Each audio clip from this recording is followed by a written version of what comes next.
Hojla, Maruša tukaj iz Edokodeksi akademije. V temle, v bistvu že tretjem delu mislim, da bo štiridelne serije o primerjavi platforme Teachable pa Thinkific, gremo bolj v globine te platforme in sicer v tisti del, kjer gre za kreiranje spletnih učilnic oziroma spletnih tečajev. Skratka, tam pogledali si bomo ta del, torej tisto jedro teh dveh akademij oziroma teh dveh platform, kjer se dejansko nalaga vsebina in kjer v bistvu udeleženec, kjer naši udeleženci dejansko predelujejo in pregledujejo naše vsebine. Zdaj, preden začnemo, tako kot običajno, en disclaimer, nekaj o tej primerjavi, ki sem jo naredila. Zdaj, jaz sem za lažjo primerjavo pa malo za vizualizacijo dodala en palček gor pa en palček dol, skratka en všeček pa en antivšeček. Pa s tem, da bi rada tukaj zdaj predvsem poudarila, da te dva prstka gor pa dol v bistvu nista namenjena v tem smislu, da je neka platforma slabša ali pa da je neka funkcionalnost v posamezni platformi slabša ali boljša, ampak predvsem v bistvu sem želela zaznačiti tako od daleč, da se vidi, da v bistvu neka platforma nekaj ima in druga, da tistega konkretnega pač nima. Zdaj, to zdaj ne pomeni, da to je boljše ali pa slabše, ne. Tukaj se treba res ves čas izhajati iz svoje lastne potrebe, lastnega edu-biznisa, ne. Ker namreč, če nekdo nekaj dela če nekdo neko platformo pa neke spletne tečaje dela bolj v, bom rekla, marketinške namene, predstavitvene namene, ima definitivno drugačne potrebe in želje, kar se platforme tiče, kot pa nekdo, ki mu je mogoče to samo suportna učilnica ali pa nekdo, ki prodaja spletne tečaje ali pa nekdo, ki izvaja prek platforme neke vodene online programe. Tako tukaj bi jaz res spodbudila, da če greš skozi tole zadevo oziroma če si v fazi odločanja za neko tako platformo, da predvsem pri vsaki od točk, ki jo bom predstavila, gledaš zadeve, bom rekla, iz treh vidikov. To se pravi, ali je nekaj ključno za tvoj edu-biznis, to se pravi za tvojo edu-podjetniško učilnico oziroma za tvoj edu-podjetniški namen, ali je to nekaj mogoče, kar je samo zanimivo, pa bi ti to imel, pa ni pa glih nujno, tudi če pač tega ni, ali je pa nekaj, kar je pa mogoče totalno neuporabno zate, kar veš, da ne boš nikoli uporabljal, in tako naprej. Zdaj, preden gremo v tisto, kaj so posebnosti vsake od teh platform, dajmo pogledati nekaj, kaj je pa nekaj osnovnih skupnih značilnosti. Zdaj, jaz obe platformi primerjam z vidika Basic plana. Basic plan, to je tisti plan, ta najnižji plačljiv plan, ki je nekje, mislim, da Teachable je recimo trenutno, ko tole snemam, mimogrede, snemam aprila 2021, tako da če boš to gledal kdajkoli kasneje, so mogoče določene zadeve majčkeno drugačne, ne. Namreč te platforme se razvijajo in tako naprej, ne. Ampak bistveno je to, da delamo primerjavo z Basic plana. Basic plan smo rekli, torej Teachable trenutno 36, Thinkific mislim, da 42 evrov. Če preračunamo iz dolarjev, to sta mesečni ceni, ne. Seveda pač cena pade, če zakupiš platformo za celo leto, potem mislim, da Teachable že celo od 25 evrov na mesec dalje, ne, če preračunamo na mesece. Zdaj, kar hočem tukaj poudariti, zakaj z Basic plana, zato ker v bistvu Basic plan za tistih recimo povprečnih 40 evrov na mesec je po mojem mnenju nekako tisti plan, ki omogoči tiste osnovne funkcionalnosti, ki omogoči, da recimo greš in preizkusiš in zadeve pač zastaviš in začneš delati na njih. Ni pa to zdaj spet en tak strošek, ne vem, da bi govorili o 100, 150 ali pa 200 evrih na mesec, kjer pa pridemo potem že do Pro plana, tako pri Teachable kot pri Thinkificu. Thinkific mislim, da je na Pro planu majčkeno cenejši, ugodnejši kot Teachable. Je pa tako, da ko pridemo na Pro plan, so pravzaprav te platforme zelo primerljive, ne. Skratka, če se enkrat odločimo pa investiramo in rečemo, okej, bomo pa investirali, ne vem, 100, 120, 150 evrov na mesec, je potem pravzaprav so že, bom rekla, so nianse, kar se kreiranja učilnic na teh dveh platformah tiče, pravzaprav že zelo primerljive in enake. Naslednja stvar, ki je v bistvu obema platformama tudi enaka, vsaj kar se tiče kreiranja e-učilnic, skratka tega vsebinskega kreiranja teh vsebin znotraj platforme, je to, da sta pravzaprav res zelo enostavni in primerni za vsakogar. Za vsakega, pravzaprav bom rekla tako, za vsakega edu-podjetnika, kjer se nekako pričakuje neka osnovna računalniška, ta digitalna pismenost, skratka vsak, ki zna, bom rekla, napisati mail, ga sestaviti tudi s kakšno priponko ali pa ki zna v Wordu kaj narediti in tako naprej, skratka vsaka taka oseba je sposobna kreirati te učilnice, ne da bi za to rabila nekega, ne vem, virtualnega asistenta ali pa neko tehnično podporo ali karkoli, ne. Zdaj, tukaj pač jaz tudi sem vedno zagovornik tega, da sploh, če nalagamo neke vsebine sproti, to se pravi, če imamo to za naložiti en video ali pa dva, nima to smisla, da zaradi tega, ne vem, vključujemo neke virtualne asistente, razen če jih seveda že imamo. To je bolj smiselno takrat, kadar govorimo o večjih količinah uvoza, tega množičnega uvoza, o katerem bomo tudi še spregovorili. Skratka, kar želim poudariti tukaj, je predvsem to, ne rabiš biti developer, ne rabiš biti računalničar, pravzaprav tudi ne rabiš nekega tehničnega suporta, ker se tudi vas update, to se pravi vse posodobitve teh platform se dogajajo v ozadju, to je naloženo torej v oblaku, to zraven nekje na nekem strežniku, skratka se ti ni treba ukvarjati s tem z tehničnega vidika, tako da je res, obe dve platformi imata res zelo enostaven princip dela. Obe dve platformi vključujeta tudi video gostovanje, to bi predvsem poudarila za tiste, ki se spogledujete z rešitvijo na WordPressu, kjer je seveda tudi zelo enostavno pač, kjer se da tudi narediti tele learning management sisteme.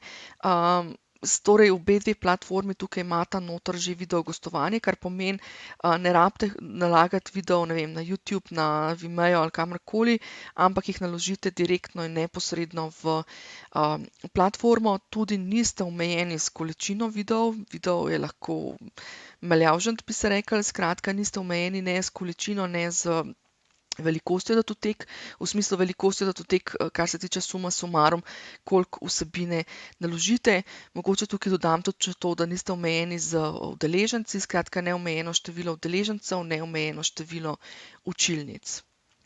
S čimer pa ste omejeni, je pa omejitev na en video, to se pravi posamezen video, ki ga naložite v tako platformo, je pri obeh platformah največ 2 giga, kar pomeni, da če delate z nekimi res ultra high definition posnetki, skratka, če snemate res na neki visoki resoluciji, skratka, bom rekla, z nekimi mogoče profesionalnimi kamerami, če imate recimo svojega snemalca ali karkoli, ne, potem takrat znajo te lekcije priti malo večje, takrat je treba pač uporabiti neka orodja, da se zmanjša, ampak načeloma, če snemate, bom rekla, z nekimi povprečnimi telefoni pa spletnimi kamerami, pa če ne snemate glih na ne vem koliko visoki resoluciji, pa seveda, če se držite nekih, bom rekla, tistih osnovnih omejitev, koliko neka lekcija časa traja, ne, potem sta 2 giga v večini primerov čisto dovolj in čisto smiselna.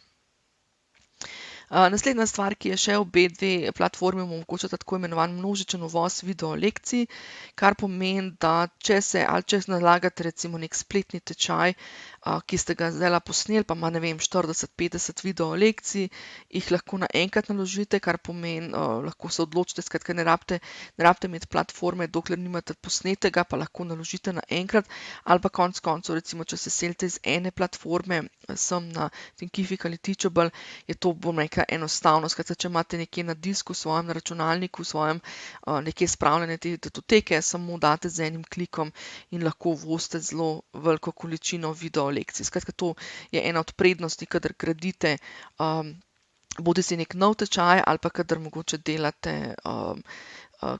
delate, kako se reče, selitev iz enega sistema v drugega. Na obeh platformah je, tako kot pravzaprav z vsemi temi LMS platformami, tudi zelo enostavno kopiranje celotne učilnice, kar pomeni, ko imate enkrat neko učilnico postavljeno, imate naložene noter vsebine, lahko z enim klikom oziroma dobesedno z 2 klikoma skopirate, zduplicirate tako učilnico, tako da je zlasti primerno za tiste, ki mogoče eno učilnico uporabljate v več različnih namenov, bodisi za suport nekim mentorskim programom ali pa neki ponavljajoči program in tako naprej. Skratka, tam zelo pride v poštev tudi ta varianta, da to lahko naredite z enim klikom. Zdaj, poleg tega se najbrž najde še kakšna stvar, ki jima je skupna, pa ki bi bila mogoče omembe vredna, no, ampak toliko za enkrat. Zdaj gremo pa v jedro tega in gremo pogledati primerjavo posebnosti med obema platformama. Dajmo najprej pogledati v bistvu primerjavo z vidika sestave video lekcij. Torej to, kaj imamo mi kot izvajalci na voljo, da nalagamo noter. Zdaj, v resnici v obeh platformah, tukaj se sicer vidi na Teachable, izgledajo vse lekcije enake, to se pravi, lahko naložimo neko datoteko, lahko dodamo tekst, lahko dodamo kviz in lahko dodamo kodo. Zdaj, na Thinkificu majčkeno drugače izgleda, ker namreč oni pač pojmujejo, da se za vsak tip lekcije se že vnaprej moraš odločiti, pač torej kakšen tip bo. Je pa tako, da na koncu koncev suma sumarum je v bistvu pravzaprav to čisto ista izkušnja kot pri Teachable. Zdaj, meni osebno je pač tukaj pri Teachable vseeno enostavno, zato ker recimo, ne vem, tudi ko kreiram neko vsebino, ki mogoče še nimam videa posnetka, lahko naredim, bom rekla, tekstovno video lekcijo oziroma samo tekst napišem, pa potem naknadno dodam datoteko, medtem ko pri Thinkificu, če recimo nimam že vnaprej videa pripravljenega, pa želim samo nek placeholder, to se pravi nek prostorček narediti, kjer se vidi, da neka lekcija prihaja, moram prvič kreirati tekstovno lekcijo, pa potem pobrisati, pa dati video, ampak to so toliko zanemarljive zadeve, ker večinoma karkoli delamo to se pravi z nekimi video lekcijami, pa s kakšnim kvizom, pa kakšno multimedijo dodajamo, ne. Skratka, obe dve platformi imata v osnovi torej vse enako, oziroma ne enako, ampak pač da se v obeh delati podobne zadeve. Nekaj bolj specifičnih zadev so pa tele zadevice, ki so v Thinkificu, tamle v 4. vrstici, to se pravi, oziroma v 3. vrstici, to se pravi presentation, pa tale nek exam, neki kviz in tako naprej. In pa dve zadevi, ki sta prečrtani. Tukaj sem jih prečrtala zato, ker jih v bistvu na basic planu ne morete dodajati. To so pa assignmenti, to se pravi naloge, in pa Zoom Live se na tem basic planu ne da vkomponirati noter v spletno učilnico. Zdaj, če pogledamo obe dve platformi še z vizualnega vidika, torej vizualni vidik, vizualna primerjava z vidika udeleženca. To se pravi, zdaj smo na prejšnjem slajdu smo si pogledali, kako izgleda za izvajalca, ki nalaga noter, tukaj pa lahko vidimo, kako v bistvu udeleženec zadevo vidi. V bistvu sta si zelo podobne tukaj, kot boste lahko videli. Mogoče pri Teachable, da je majčkeno več možnosti manipulacije, kar se dizajna tiče, ne. Tukaj lahko vidite, da majčkeno več te zelene, recimo, ki jo jaz uporabljam, lahko vidite, medtem ko boste videli, da pri Thinkificu ni kaj dosti možnosti. Zdaj, Teachable je pred kratkim, to se pravi ravno zdajle aprila 2021, ko to snemam, je dodal še eno zadevo, in sicer, da preden udeleženec vstopi v dejansko učilnico, torej v dejanski program, recimo dejanski spletni tečaj noter, lahko vidi eno takole, bom rekla, predlogo oziroma eno tako ploščo nadzorno, kjer ima dejanski nadzor nad vsem, koliko je predelal, kje je ostal in tako naprej. Zdaj, z vidika funkcionalnosti ali pa z nekega didaktičnega vidika, no, sama ne vidim kaj blazno veliko dodane vrednosti, mogoče sam še nisem poštudirala kaj dosti, no. Je pa pač to en dodaten korak, kjer pravzaprav potem dosežemo res en tak lep pregled. Zdaj pa, če pogledamo še na Thinkificu, tudi na Thinkificu lahko vidimo na levi strani meni, potem pa osnovna plošča, kjer imamo te video lekcije.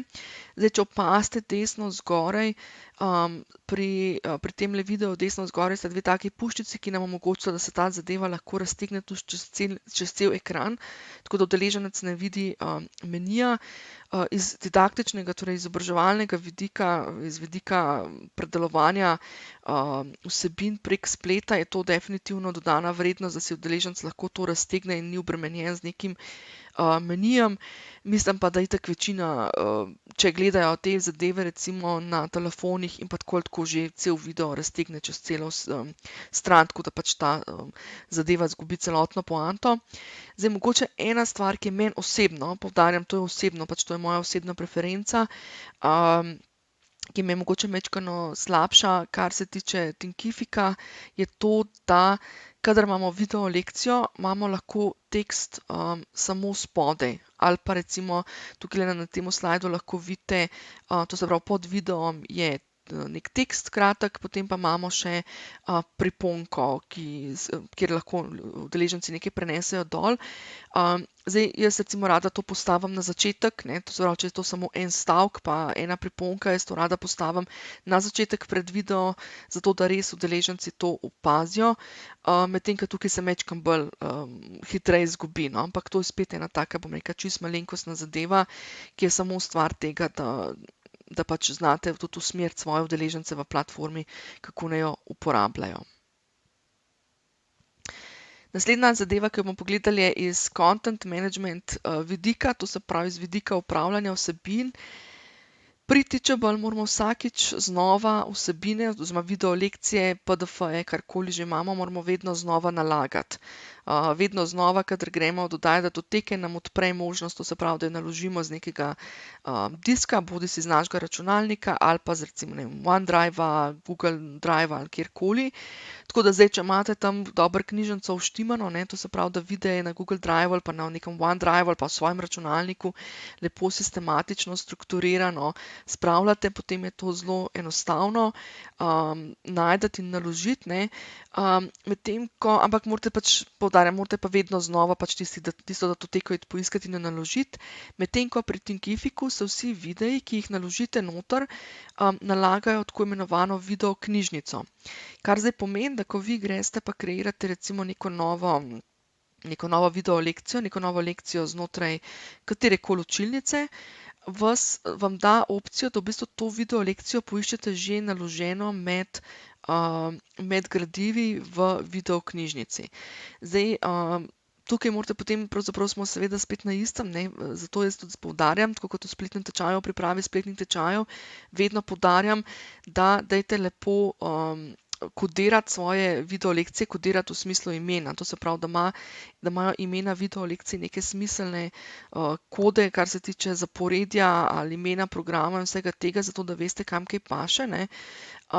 Je pa pač prikladno samo zato, ker ni treba čakati, sploh če ste recimo na kakšni povezavi, ki je mogoče malo slabša internet povezava, je tukaj pač hitreje, ne, ker v bistvu dobesedno samo potegnete iz video knjižnice, samo zaznačite in bo sistem v ozadju sam sprocesiral, ne rabite nalagati fizično novega dokumenta. Zdaj, podobna situacija je tudi pri samem kopiranju lekcij.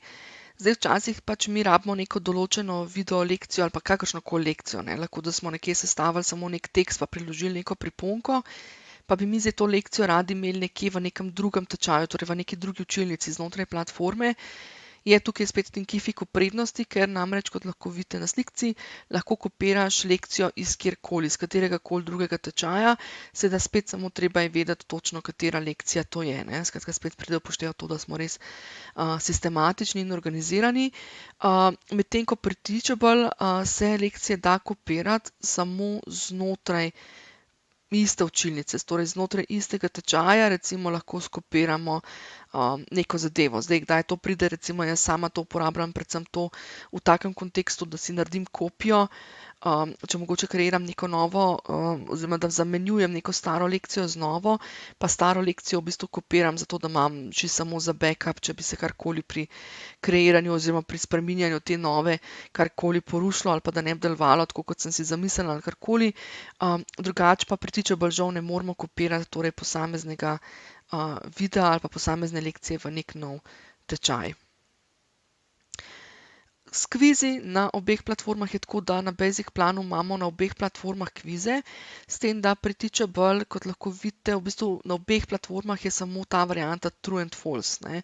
Skratka, pravilno ali pa nepravilno, s tem, da smo spet tukaj na Teachable omejeni s tem, da imamo lahko samo en pravilen odgovor, torej samo eden je lahko pravilen, ostali so napačni. Upam, da zdajle ne prodajam krive vere, namreč pri Thinkificu sem 100%, lahko tudi vidite iz tele slikice, da sta možna, da je možnih več pravilnih odgovorov.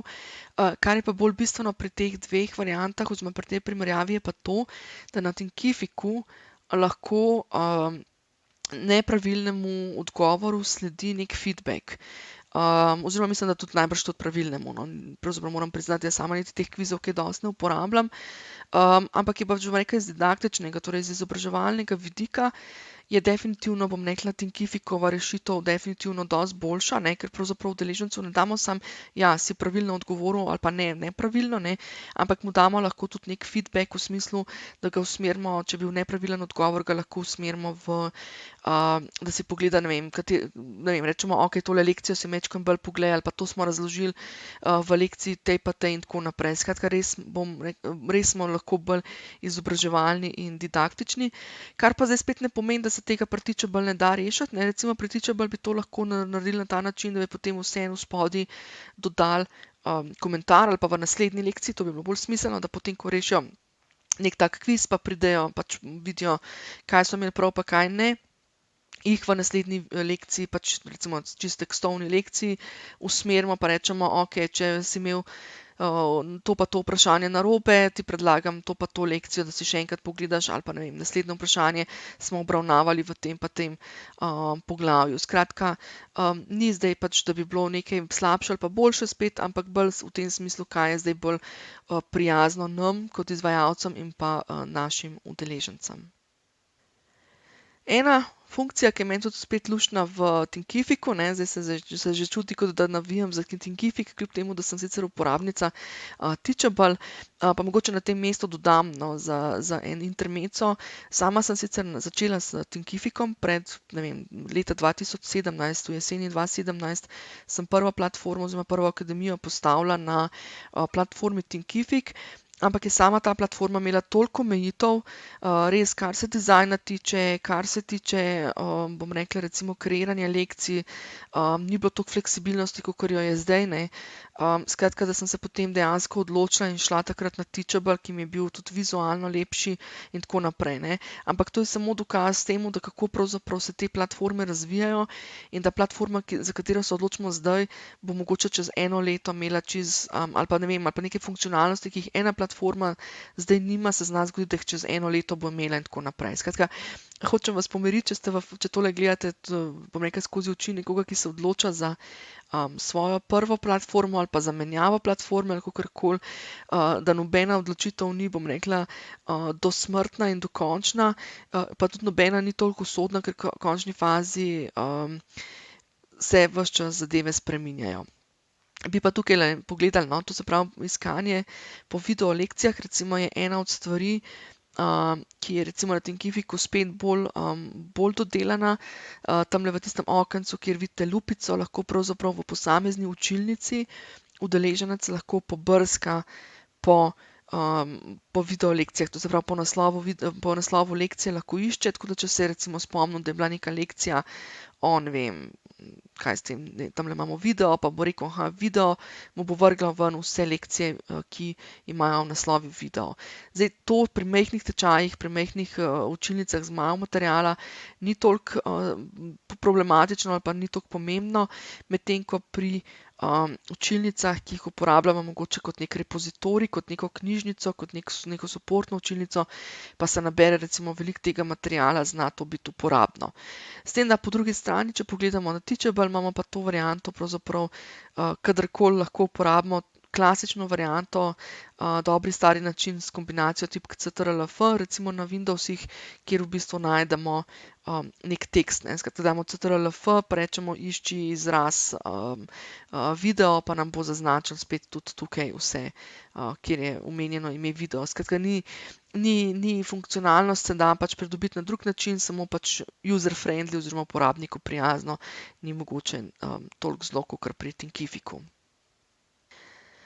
Tale funkcionalnost je pa definitivno ena zelo uporabnih funkcionalnosti spet z vidika didaktike oziroma z vidika izobraževanja.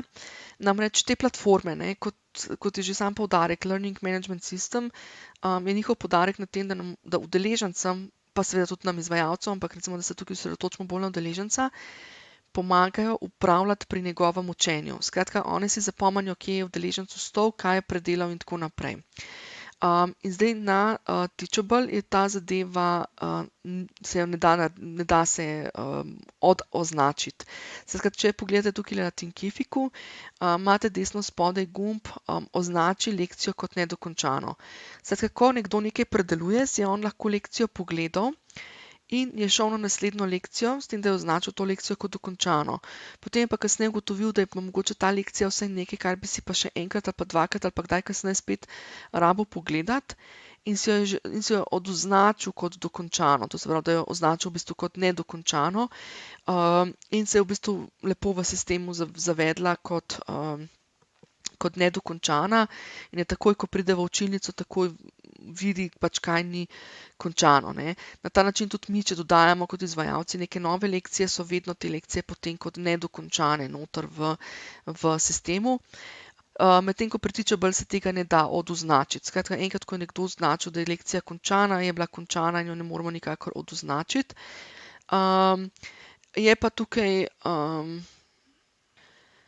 Oziroma ima pa tukaj ta funkcionalnost v Thinkificu še en drugačen pomen, namreč ena od stvari, ki jo spet Teachable nima, Thinkific pa jo ima, je to, da grejo na tedenski ravni, to lahko vklopimo ali pa izklopimo, ampak recimo, da če imamo vklopljeno, grejo lahko na tedenski ravni ven opomniki. Ponavadi je to, mislim, da imajo vse platforme narejeno na isti način, da gre v nedeljo, nekje po našem času, nekje okoli 5 popoldne, dobijo vsi udeleženci, ki so na naši platformi, dobijo v bistvu tak tedenski spomnik, v katerem je pregled učilnic, v katere so vpisani in koliko imajo nedokončanega oziroma koliko imajo dokončano tisto posamezno učilnico. To je, bom rekla, iz upravljanja online programov, bom rekla, ena zelo super funkcionalnost, ker jih pravzaprav na en tak prijazen način spomnimo, v bistvu, da imajo še vsebino, predvsem pa zadeva avtomatizirana, kar pomeni, nam osebno kot izvajalcem ni treba tega nadzorovati pa pošiljati neke opomnike, ampak enostavno platforma poskrbi sama za to. Zdaj naslednja funkcionalnost, ki je pa predvsem pomembna, kadar imamo neke vodene online programe oziroma kjer želimo imeti majčkeno več kontakta z našimi udeleženci in pa ki dejansko zagotovi tudi, bom rekla, tisto izobraževalno noto, je pa tudi ta komunikacija, ne. Skratka, kadar delamo programe, ki jih vodimo oziroma kjer želimo omogočati neke vrste suport zraven, to se pravi, da lahko kot izvajalci dajemo feedback in podobno ali pa da omogočimo debato med udeleženci in te zadeve, je torej tako imenovana komunikacija oziroma forumi oziroma diskusije. Zdaj na Teachable temu rečejo comments, na Thinkificu pa discussion in v bistvu dejansko tudi je bistvena razlika, namreč na Teachable, kot lahko iz slikice vidite, so to dejansko samo neke vrste komentarji.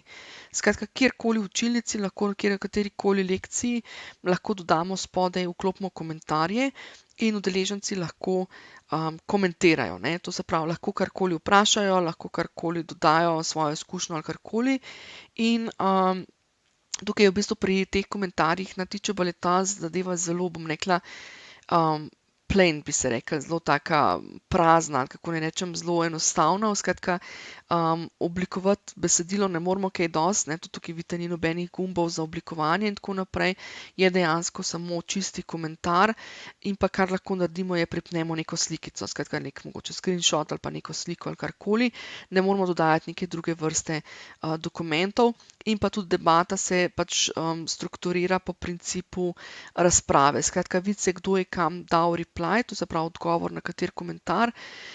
Ne more pa to biti debata v smislu, da bi zdaj nekdo odprl debato pa dal naslov, pa da se to strukturira pod enim naslovom, kot je to značilno za neke forume. Medtem ko pri Thinkificu pa lahko dosežemo to varianto, lahko tukajle vidite na desni strani, da pravzaprav lahko vsak udeleženec začne neko debato v smislu ustvari novo objavo, ji da naslov in se potem pravzaprav pod eno diskusijo, ne, oziroma pod eno lekcijo, bom tako rekla, da se pod eno lekcijo nabirajo diskusije, ki so lahko na različne tematike. Zdaj, kdaj je to boljše, kdaj je to slabše, morate presoditi glede na tip programa, ki ga izvajate. jaz recimo osebno pač na ta način imam vklopljeno pri mojih vodenih programih, da lahko oddajajo naloge oziroma da povejo, da so naredili nalogo, da dodajo samo link in tako naprej. Zna se pa zgoditi, recimo, ne vem, v nekaterih programih nam je pa prioritetno, da recimo, ne vem, oddajo domačo nalogo na tak način, pa mora vsak narediti dobesedno neko svojo objavo ali pa ne vem. Pač presoditi morate vsebinsko glede na vaše potrebe, je pa definitivno, da to omeji potrebo potem po nekih dodatnih Facebook skupinah. Skratka, če res ni namena oziroma če res ni potrebe po tem, da bi na neki ravni engagementa ali pa kako ne bi se temu rekli, na neki ravni motiviranja vsakodnevnega z nekimi objavami in tako naprej. Skratka, če mi rabimo neke take suportne debate samo zato, da suportiramo, če mi rabimo neke te community oziroma te skupnosti zato, da suportiramo to komunikacijo, imate to v bistvu potem že vključeno skratka noter v teh učilnicah.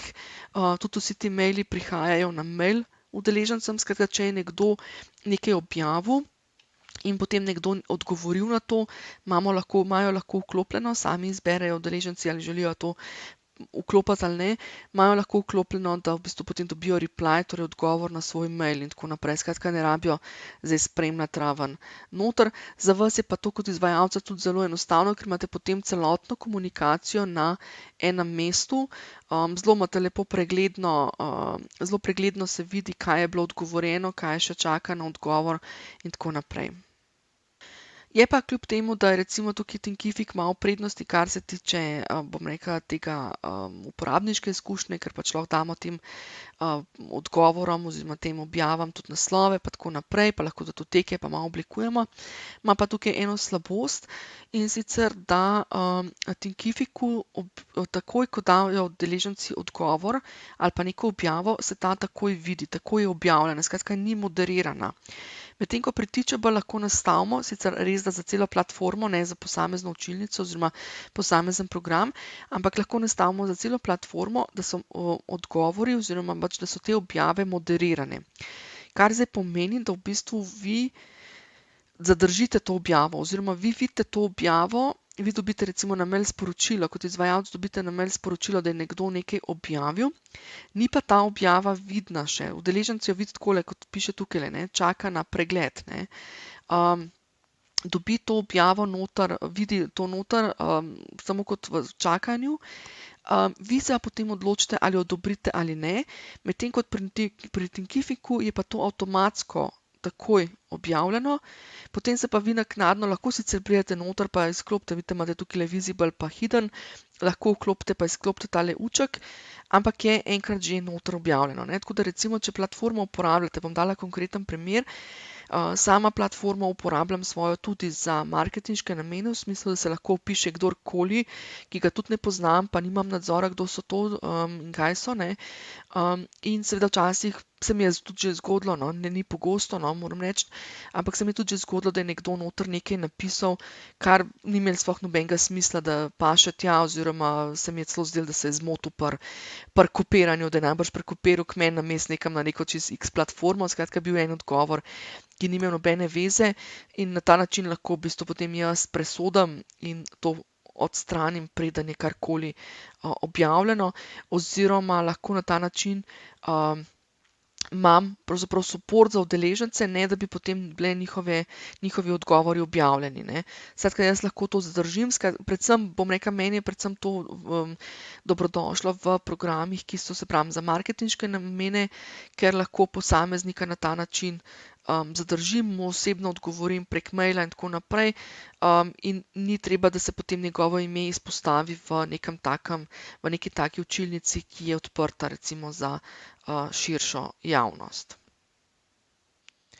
Naslednjih nekaj, recimo tehle lekcij ali pa nekaj slajdov je pa namenjenih temu, da pogledamo v bistvu, kako imata obe dve platforme rešeno zadevo z dodajanjem elementov iz tretjih strani ali pa nekih tretjih elementov, bi se rekli.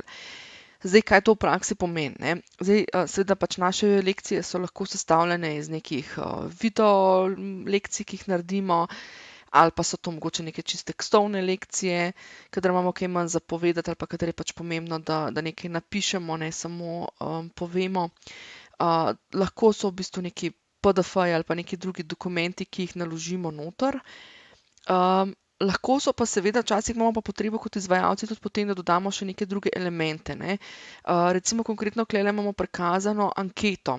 Zdaj, anketa ni nujno, da je to anketa, bom rekla, kot neko javnomnenjska raziskava.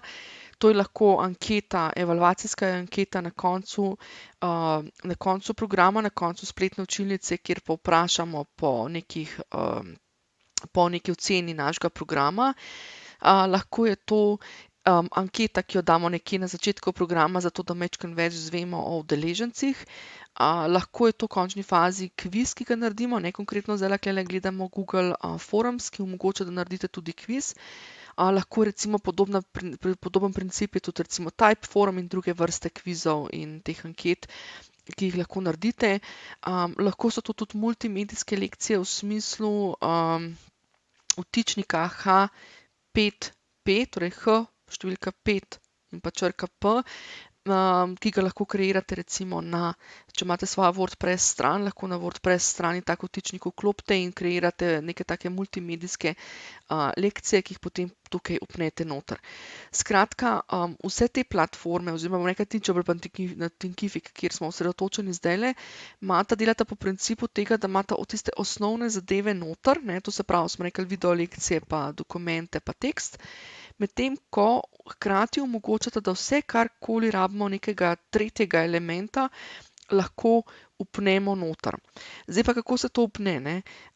V bistvu v obeh platformah se to da vpeti noter, ne, skratka ni debate, zdaj tale, da tega ni, tale rokica navzdol pri Teachable ne pomeni, da se ne da, gre samo za to, kako enostavno se to da narediti. In sicer pri Thinkificu na primer se to naredi samo tako, da lahko tale link od Google obrazca, ki smo ga skreirali, samo copy-pastamo v eno tako vrstico noter v Thinkificu, medtem ko recimo pri Teachable moramo to narediti s kodo za embedanje. Podoben tak sistem najbrž poznate pri YouTubu, sploh če kdaj morate vpeti kakšen tak video na kakšno spletno stran, je ena taka situacija, da v bistvu, in to imata pravzaprav pa pri Thinkificu obedve, skratka tudi na ta način, čeprav sem tamle prikazala na prejšnjem slajdu, da se pri Thinkificu da na nek enostaven način vpeti noter zadeve, je po drugi strani na primer z YouTubom tak, da pravzaprav morate vseeno uporabiti to opcijo embedanja, torej da morate neko kodo prilepiti, to se pravi, to je tista koda med dvema tistima korenčkastima znakoma, ki jo imate recimo na YouTubu. Tako da bom rekla, to je, bom rekla, ena od stvari, ki je mogoče majčkeno bolj, bom rekla, majčkeno bolj diši na developerske zadeve, ampak v končni fazi ni nič drugega kot samo to, da moramo znati najti tako kodo in jo znati prilepiti. Je pa torej v vsakem primeru lahko torej dodajamo neke tretje elemente z nekih drugih strani, kjer smo to ustvarjali. Ena posebnost, ki pa je dejansko na Thinkificu, kar se tega vpenjanja nekih tretjih elementov tiče, je pa PowerPoint. Zdaj, oziroma prezentacija v splošnem, ker ni treba, da je sam PowerPoint. Zdaj, če veliko delate z prezentacijami, pa ali pa recimo v nekih vodenih programih, imamo ponavadi mogoče tudi kakšno Zoom delavnico ali pa kaj takega, pa imamo tam neke dodatne PowerPoint prezentacije ali pa Keynote ali pa karkoli že uporabljate, no, saj sama prezentacija, format ni pomemben. Pa takrat ponavadi ne posnamemo zadev ali pa kakorkoli, bi pa želeli to dati udeležencem omogočiti, da si vseeno pregledajo, da grejo čez strukturo tistega programa, ki smo ga imeli. In je včasih tako, da mi pač ne bi želeli glih teh PDF-jev pošiljati pa dajati pa tako naprej, ker v končni fazi so neko naše avtorsko delo ali kakorkoli. In tukaj lahko na ta način vpnemo zadeve noter na Thinkificu. Na Teachable se torej to ne da narediti, na Thinkificu pa to lahko vpnemo, ne. Tako da tukaj lahko vidite, tole konkretno je en PDF, lahko bi bila tole recimo prezentacija, PowerPoint prezentacija. Tukaj konkretno je pa A4 dokument, PDF, za katerega na primer nisem želela, da ga zdownloadajo, sem pa želela, da si ga ogledajo, ne. Tako da tukaj je treba res biti pozoren, ker tukaj se potem ne da načeloma, ne, saj seveda screenshote lahko vsak naredi, ne, tega se moramo zavedati, da ko delamo z e-tečaji, ni 100% varnosti, kar se tiče zaščite naše vsebine.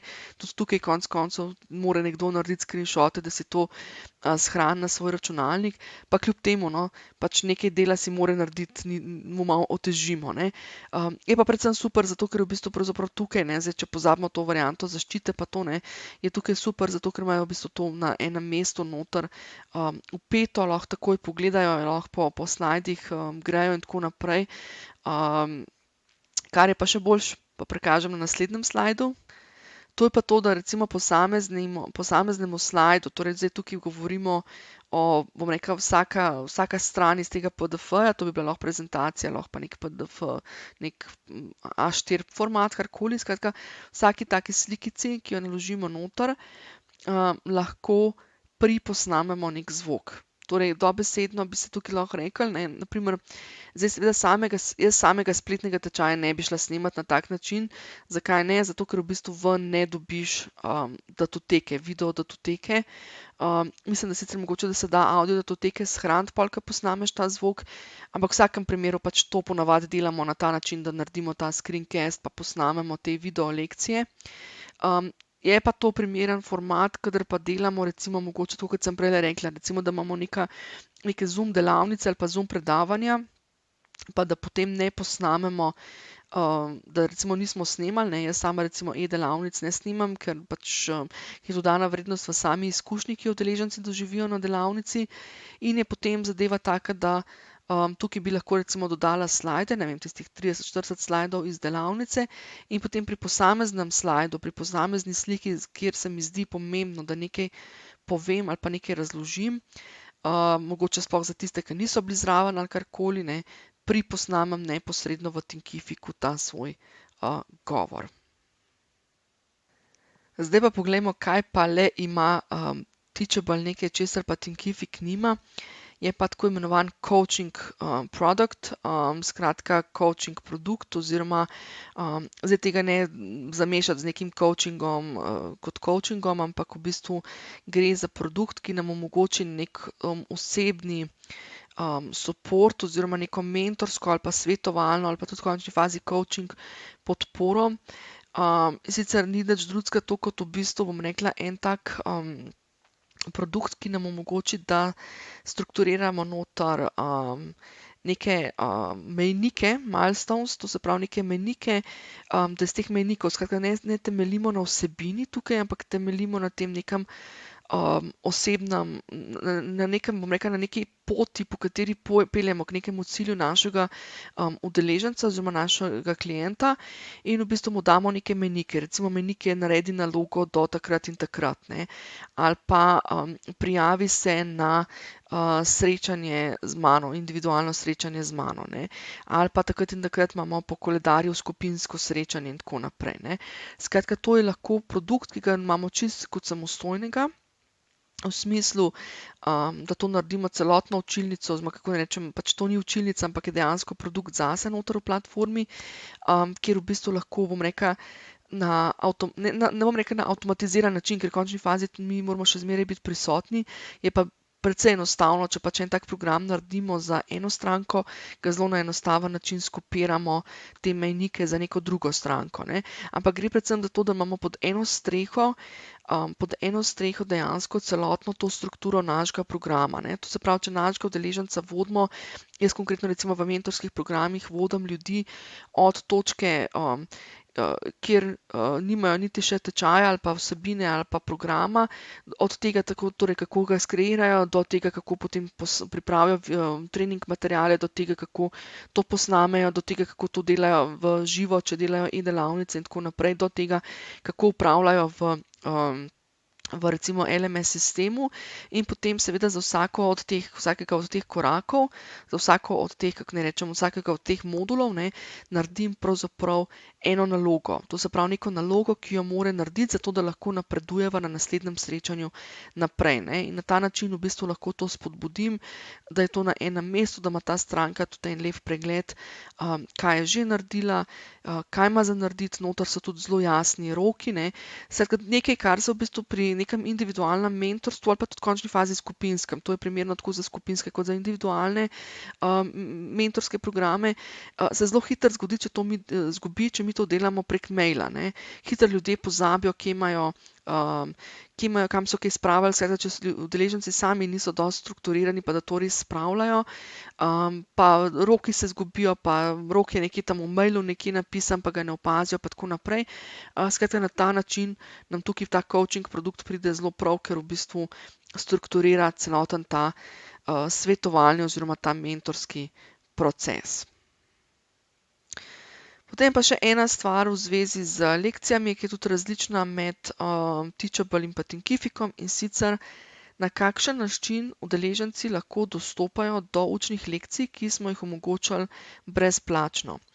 To zdaj pomeni, ne, mi skreiramo recimo nek program in v bistvu nek takle kurikulum, torej takole učno pot, damo vidno na sales strani, torej na landing pageu. Mimogrede o landing pageh, torej o teh prodajnih straneh oziroma o teh straneh, kjer naredimo opise programov, predelamo v naslednjem takem širšem sklopu predstavitve primerjave teh dveh platform. Skratka, tukaj pa se osredotočimo na to zdaj, da smo mi to recimo nekje naredili. Mi smo naredili ta program, smo skreirali to učno pot, imamo noter video lekcije in druge materiale in tako naprej. In bi zdaj radi na prodajni strani ali pa na neki landing strani, pač čemurkoli je že to namenjeno, ne, dali eno tako lekcijo, eno ali več njih, ne, recimo na vpogled, da si udeleženci oziroma potencialne stranke lahko ogledajo, preden se registrirajo noter. In zdaj tako, na Teachable to lahko naredimo brez registracije. To pomeni, da klele, kot udeleženec klikne na tale gumb zelen, ki piše predogled, mu bo avtomatsko takoj pokazal vsebino. Ne rabi se niti registrirati. Zdaj, kdaj je to dobro? To je dobro, kadar želimo pač uporabiti svojo platformo kot neke vrste knjižnico, tudi za neke, ne vem, marketinške namene, pa recimo, če imamo gor integriran Facebook Pixel, ne, bo ta Facebook Pixel našega udeleženca zajel, ne. Skratka, udeleženci so si pogledali vsebino, dobili so neko vsebino, hkrati so bili pa nekako, bom rekla, zajeti v našem Facebook Pixelu, če so ga seveda potrdili, ne, oziroma če nimajo kakšnih blokerjev.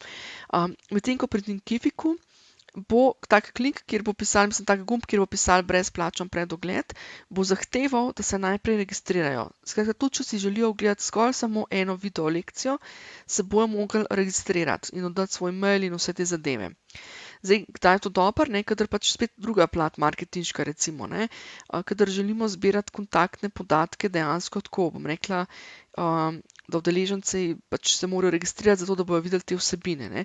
Tudi spet ta varianta ni nekaj boljši ali pa nekaj slabši, ampak je odvisno pač, kakšen je vaš namen, pa kakšna je vaša poslovna strategija, pa kakšna je vaša digitalna marketinška strategija in tako naprej, ne. Skratka, tukaj imate obe varianti od tega, da na eni platformi, torej na Teachable, lahko udeleženci takoj vidijo vsebino, ne, tudi lahko vidite, jaz velikokrat dajem svoje vsebine na ta način, torej da neko video lekcijo pripnem dam link v svojo Facebook skupino, da si lahko to kdorkoli ogleda. Medtem ko pri Thinkificu bi sicer tako lekcijo dali lahko v Facebook skupino, ampak bi moral kdorkoli bi si jo želel ogledati, bi moral biti registriran. Kar je pa seveda lahko tudi prednost, če to delamo za neko membership skupino, ne, skratka, so to ljudje, ki so že noter v naši platformi ali kakorkoli, ne. Skratka, pač spet, bom rekla, spet različni principi, kako se lotimo zadeve in za kakšen namen jo uporabljamo. Zdaj samo še poglejmo, česa pa na basic planu na obeh platformah ne moramo delati. Na Teachable smo rekli, ne moramo delati točkovanih kvizov, to se pravi, lahko so to kvizi true pa false, ne, pravilno pa nepravilno. Ne morejo biti pa točkovani v smislu, da je to potem kviz, v smislu, da dobimo na koncu procente, ne. Medtem ko pri Thinkificu dejansko dobimo že na basic planu možnost teh kvizov oziroma testov, ki so na koncu tudi ocenjeni, ne. In tudi lahko rečemo, okej, če ni dosegel 70%, ne more naprej, ne, skratka, kakorkoli, ne. Medtem ko pri Thinkificu pa sta dve stvari, ki jih se ne da delati, so pa assignmenti pa Zoom Live. To je tista varianta, ko smo na začetku pogledali, da sicer se vidi med možnostmi za nalaganje lekcij, ni pa teh dveh opcij na basic planu. Zdaj Zoom Live si lahko predstavljate, to pomeni, da v bistvu link za Zoom kreiramo kar direktno iz platforme Thinkific. in pa da se tudi pol kar predvaja lahko kar znotraj, ne. Skratka, ne rabijo udeleženci imeti, ne rabijo v aplikacijo. Medtem ko pri assignmentsih je v bistvu, bom rekla, z assignmentsi si lahko naredimo ta princip tistega coaching produkta, ne, ker v bistvu udeleženci lahko dajejo naloge, pa je neka komunikacija med nami in udeležencem in tako naprej, ne. To je recimo pri Thinkificu na Pro planu. Zdaj pa samo še tako, ne, zaključek, ne. Zdaj, jaz sem šla čez tole zadevo, mogoče, da sem kakšno od stvari spustila, no, jaz sem se res potrudila, da sem šla čez vse tiste ključne zadeve, ki so v obeh platformah, pa da sem naredila dosti primerjavo konkretno med njima. Bi pa še enkrat poudarila, ne pomeni zdaj, da je ena funkcionalnost boljša ali slabša, ampak se moramo zmeraj predvsem vprašati glede na naš namen. Ker če mi prodajamo spletne tečaje, avtomatizirane, torej tiste za samostojno učenje, pa je to naš core business, to se pravi, da je to naš glavni del, recimo, da je to naša glavna neka potreba v našem edu-biznisu potem, zato da to prodajamo lahko, bomo najbrž potrebovali neke druge zadeve, kot pa to, če recimo nekdo dela pretežno vodene online programe, to se pravi neka vodena spletna usposabljanja, pa mogoče to učilnica uporablja samo kot suportno učilnico ali celo suportno učilnico za klasične izvedbe v ne-korona časih, ne, ali pa da pač uporabljamo mogoče, ali pa da nam je prioritetno, ne vem, neko mentorstvo, kjer pač res iščemo platformo, da podpre ta naš mentorski proces, ne.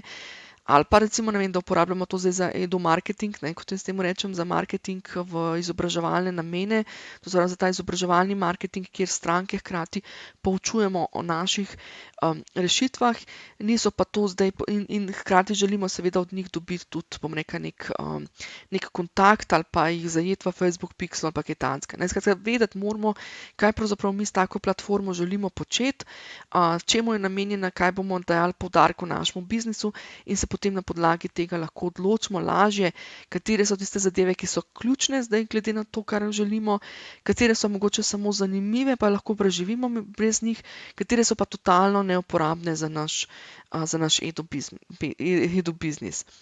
Predvsem pa, kar bi rekla, je to tako, še enkrat poudarjam, tole snemam aprila 2021, lahko vidite desno spodaj je zaznačen datum.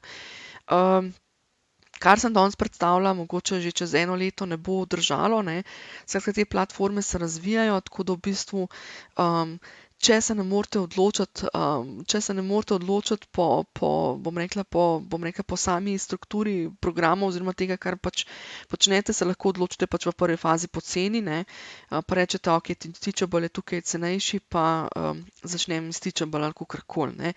Zdaj, če veste, če pa veste, da je to samo platforma, kjer boste nekaj časa testirali, pa potem šli na nek Pro plan, ki ima dosti več zadev, ne, je pa spet ta varianta, da je pa Thinkific recimo ugodnejši na Pro planu, ne, na mesečni ravni. Tako da pač tudi cena je lahko eden od tistih faktorjev, pri katerem si lahko postavite mejo, pa rečete, okej, toliko pa toliko na mesec sem pripravljen investirati v tako platformo, zlasti mogoče v prvi fazi, ko mogoče še nimate, ne vem, če to delate šele, bom rekla, če šele vzpostavljate nek svoj ta edukacijski biznis, ali pa če šele ugotavljate, če bi bilo to del vašega biznisa in tako naprej, ne.